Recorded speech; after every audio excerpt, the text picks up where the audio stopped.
Hello friends, स्वागत है आप सबका बीके टू जेड में। और ये जो वीडियो आप देख रहे हैं काफ़ी इंपॉर्टेंट वीडियो है, खास करके जो भी स्टूडेंट हैं और जो वैसे परिवेश से आते हैं जिनका ग्रामीण परिवेश काफ़ी वीक होता है, सामाजिक परिवेश काफ़ी वीक है। कहने का मतलब कि आपको संसाधन कम मिलती है, आपके पास रुपये पैसे कम होते हैं, लेकिन जब आप ऐसे होनहार स्टूडेंट से मिलेंगे तो आप भी अपने आप को रिलेट कर पाएंगे और कोई भी तरह का दिक्कत है ज़िंदगी में तो उससे आप आगे बढ़ पाएंगे। तो चलिए हम देर नहीं करते हैं, वैसे ही एक होनहार स्टूडेंट से आपको मिलाने जा रहे हैं। नाम भी वही बताएंगे और वो कहाँ से आते हैं वो भी आपको वही बताएंगे। तो आइए, आपका बीके टू जेड में स्वागत है और बहुत बहुत धन्यवाद। खुश रहिए, मेनी मेनी कैंग्रेचुलेशन कि आपने एक परचम लहराया है और आप अपने पंचायत का नाम रोशन किए। एक पंचायत में एक ही हाई स्कूल होता है और उस हाई स्कूल का नाम आप रोशन किए हैं। तो आप सबसे पहले अपना नाम बताएंगे और आप अपने पापा का नाम बताएंगे और किस प्रखंड में है।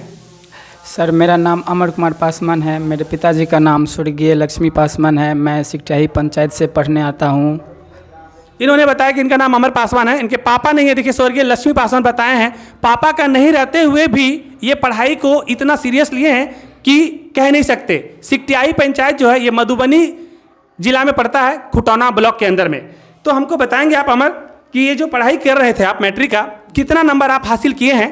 सर 448। 448 नंबर हासिल किए हैं, काफ़ी अच्छा नंबर है। 500 में 448 लाना काफ़ी अच्छी बड़ी बात है। कितना का टारगेट था, कितना नंबर तक सोच रहे थे कि 448 आपका आया है, कितना तक प्लान था आपका? सर मतलब मेरा भाईजी तो जो था वो मतलब बोल रहा था कि इसे देख अमर, सब मतलब इतना अच्छा नंबर लाते हैं, इसमें मतलब इतना मार्क आने में मेरा सबसे बड़ा भागीदारी मेरा भाईजी हैं, जो हमेशा हमको बोलता था कि अमर तू कुछ अच्छा करेगा, तुम में हम देखते हैं ऐसा जज्बा कि तू कुछ बड़ा करेगा। इसीलिए इतना नंबर लाने में जो है मेरा भाईजी का बहुत बड़ा योगदान रहा, उसके ही चलते जो है हम इतना नंबर ला पाए हैं। चलिए, बहुत बहुत धन्यवाद कि आपने 448 नंबर लाए और आपके भाईजी लोग को भी हम धन्यवाद कहना चाहेंगे कि आपने इतना सपोर्ट किया। कि देखिए, पापा नहीं रहने के बाद बड़ा सारा दिक्कत सामाजिक परिवेश में रहता है और उतना सारा चीज़ को लेकर के आपने इनको सपोर्ट कर रहा है, तो काफ़ी अच्छा लगा हमको इनके आपके बारे में सुन करके।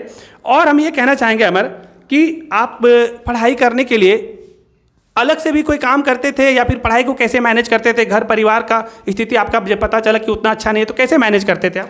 सर मतलब घर पर सुबह में जितना काम रहता था उसको पहले कर लेते थे, उसके बाद हमारा जो पढ़ाई होता था वो रात में होता था, उसके बाद सुबह होता था बस। और सुबह को मतलब सुबह को जो था वो कोचिंग पढ़ाई करते थे, उसके बाद आते थे तो घर पर कोई रहता नहीं था तो सब काम करना पड़ता था। उसके बाद हमको रात में समय बचता था और सुबह में तो रात और सुबह में पढ़ते थे। अच्छा, बहुत बढ़िया। कम से कम अपने समय को आप मैनेज करते। क्या आप स्कूल में भी जाते थे? स्कूल में पढ़ाई होता था क्या? किस स्कूल में जिस स्कूल में आप पढ़ रहे हो उस स्कूल में पढ़ाई होता था? सरकारी विद्यालय में लोग बोलते हैं कि पढ़ाई नहीं होता है।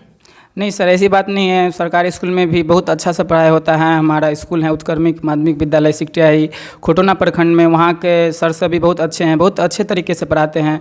वहाँ के एक सर हैं जिसका नाम विक्रम सर हैं, जो हमको वो बहुत फेवरेट सर हैं, क्योंकि उसने ही हमको इतना प्रेरणा दिया कि तुम कुछ आगे कुछ कर सकता है, इतना मार्क ला सकता है। उसके ही चलते हमको इतना मार्क आया है। हमने आपका लिखावट वगैरह भी देखा, लिखने का ढंग काफ़ी अच्छा है। आगे इनका सब चीज़ ठीक रहा तो ठीक से अगर ये पढ़ाई करेंगे तो यूपीएससी वगैरह भी लिख सकते हैं मेरे हिसाब से, क्योंकि लिखने का कॉन्सेप्ट इनका काफ़ी अच्छा रहा। आगे आपको क्या बनना है तो मेरा सपना है, लेकिन आपका क्या लक्ष्य है, आप क्या बनना चाहते हैं? सर पहले तो हम 11th में आर्ट्स से करेंगे, क्योंकि साइंस इतना जो है मेरा आर्थिक स्थिति अच्छा नहीं है, इसीलिए हम आर्ट्स रखेंगे। आर्ट्स रखने के बाद जो है वो टीचर का ट्रेनिंग करेंगे। उसके बाद मतलब टीचर अगर हो सके तो बन जाएंगे। उसके बाद फिर होगा तो आगे कुछ अच्छा जॉब हो, जैसे यूपीएससी करने का सोचेंगे।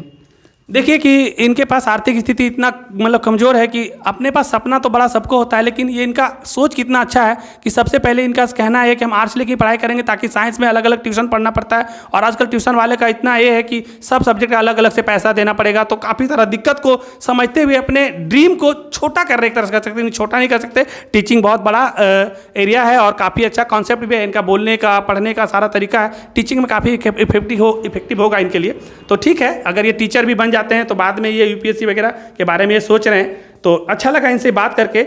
आप अपने पढ़ाई के अलावा घर में क्या क्या काम करते थे, या फिर खेल उल में किसी चीज़ में इंटरेस्ट रखते थे, या सिंगिंग में, डांसिंग में, किसी और चीज़ में इंटरेस्ट है आपको खेल के पढ़ाई के अलावा?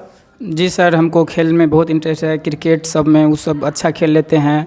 पढ़ाई के अलावा खेल कूद भी ज़रूरी होता है, तो सब खेल होता है। चलिए, देखिए पढ़ाई के अलावा खेलने उलने से भी कोई दिक्कत नहीं है। 448 नंबर लाना ये कम बड़ी बात नहीं है। तो खेल उल में भी इंटरेस्ट रखिए, ताकि खेलने से आपका जो मानसिक स्थिति है ना वो मजबूत होता है, फिजिकल आप स्ट्रांग होते हैं। तो खेलने से आपका दिनचर्या थोड़ा ठीक ना हो, टाइम इधर उधर मैनेज करेंगे तो आप फिट भी रह सकते हैं। हम ये कहना चाहते हैं कि किन्हें आप अपना मार्गदर्शक के रूप में मानते हैं, जिनके रास्ते पे बता करके आपने 448 नंबर लाया। और सबसे पहली बात तो सर हम सबसे ज़्यादा धन्यवाद देना चाहेंगे मेरे भैया को, जो मतलब हमको इतना प्रेरणा दिए कि अमर तुमको हम देखे हैं पढ़ते हुए, तो इतना कर सकता है, तू करेगा। उसके ही चलते हमको थोड़ा मोटिवेट मिला, उसके ही चलते हम मतलब पढ़ाई किए, इतना पढ़े कि मतलब इतना नंबर लाना है। जो भैया उस नंबर को सुनकर खुश हो गए। उसके बाद जब रिज़ल्ट आया तो सबसे पहला रिज़ल्ट मैंने अपने भैया को ही बताया। तो जब मेरा रिज़ल्ट भैया सुना तो बहुत खुश हुए और हमको बहुत बधाई दिए, बोला कि मतलब इतना बोलते थे, काश तू इतना कर पाया है। चलिए, खुशी तो मुझे भी है कि ऐसे परिवेश में रह करके इतना अच्छा नंबर लाए हैं। तो बस एक से लास्ट क्वेश्चन करेंगे और इनके बाद इनका इंटरव्यू समाप्त करेंगे हम लोग, क्योंकि BK2J स्टूडियो में अभी 2 घंटे से लगभग आकर के खड़े थे, तो अब ज़्यादा टाइम इनका लेंगे नहीं।